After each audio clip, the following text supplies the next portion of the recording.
Have you ever accomplished something before and been like that moment where just all the hard work and everything has just paid off? In our Bible reading in 2 Samuel 23, we read about these three great men, or these men who accomplished these great feats in battle.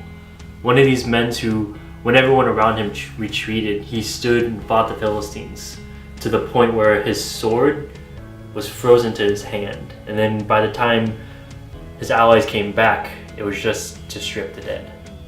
And he was acknowledged for this great accomplishment as a great warrior. Over this past week, I got to go to Idaho to a memorial service for my wife's grandfather. He was a pastor in Idaho in this small town, and everyone was talking about his accomplishments in life. But more than anything that stuck out to me was he loved Jesus. It's his greatest accomplishment. He loved talking about Jesus, about how he would just talk to him and just it would be part of his life.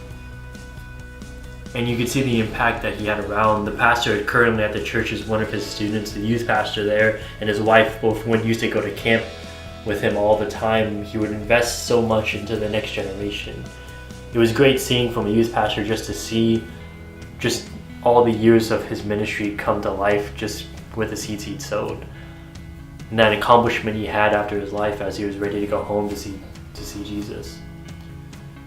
The greatest accomplishment in his life, I think, to me, was just him loving Jesus and showing it. And I wonder, in my own life, am I able to do that? Like these men in the Bible who had these great feats in battles, nowadays I think the greatest feat and accomplishment that we can as people is just to love Jesus and to love each other like Jesus would love.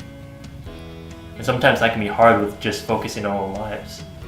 But I feel like when we just put our eyes on Jesus, follow him, love him, everything else seems to fit into place, even when it's hard sometimes. This has been the Heart of Devotion.